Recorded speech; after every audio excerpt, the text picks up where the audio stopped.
À une semaine du déconfinement annoncé par le gouvernement, difficile de savoir quand la vie normale reprendra sur les chantiers du BTP. Localement, depuis la reprise des travaux place de la Gare à Digoin, les employés du groupe Colas sont soumis à des règles très strictes en matière de gestes barrières et d'équipement. Masques, gants, casques à visière, chaque jour les mêmes rituels sont respectés pour assurer la sécurité et la santé des travailleurs. Le matin, donc on commence, on a déjà une prise de température de tout le monde, savoir si tout le monde va bien. Désinfection de tout ce qui va être mis dans les locaux, en fait. Donc là, je remercie la ville de Digoin qui nous ont prêté un local juste à côté. Ce local nous permet de faire manger nos gars avec la distance voulue entre chaque, de se laver les mains comme il faut toutes les heures. C'était hyper important pour pouvoir reprendre ce chantier. Une organisation contraignante pour ces entreprises qui durera bien au-delà du déconfinement et qui joue un rôle sur l'efficacité et la rentabilité de ces chantiers.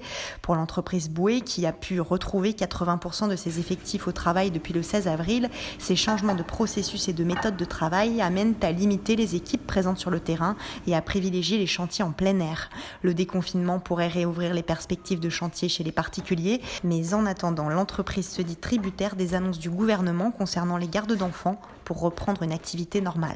L'activité devrait reprendre progressivement à 100% le jour où les écoles auront redémarré, ce qui permettra à nos salariés de pouvoir être présents sur les chantiers. C'est vrai qu'il nous manque quelques salariés qui sont obligés de garder les enfants à leur domicile. À noter enfin que l'approvisionnement régulier en masques sera déterminant pour le futur de ces entreprises.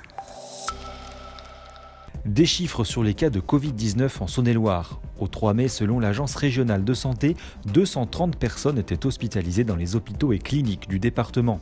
25 personnes sont toujours placées en réanimation et 163 personnes sont décédées depuis le début de l'épidémie. Rappelons qu'au 3 mai, le département de Saône-et-Loire est classé rouge en raison de l'évolution de l'épidémie sur le territoire.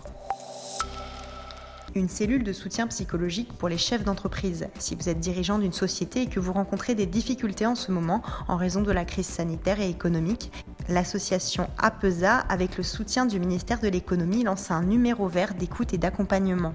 Vous pouvez contacter le 0805 65 50 50, 7 jours sur 7, de 8h à 20h.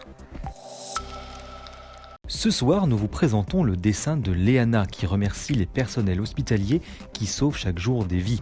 Et puis, de son côté, le petit Arthur a demandé à son papa de dessiner un cœur et des arcs-en-ciel pour sa maman aide-soignante. 2 coups de crayon, 2 générations pour célébrer toute une profession. Envoyez-nous vos dessins à l'adresse suivante, un dessin pour un soignant @ville-digoin.fr. Et ce soir, dans notre rubrique Vue sur le web, un message de Philippe Diry, le proviseur de la cité scolaire de Digoin. Une vidéo qui sonne la fin des vacances et qui annonce la reprise des cours pour les élèves digoinais, avec une équipe pédagogique toujours mobilisée, malgré le confinement. Alors bon courage à tous. C'est la reprise de l'enseignement à distance, de la continuité pédagogique à distance.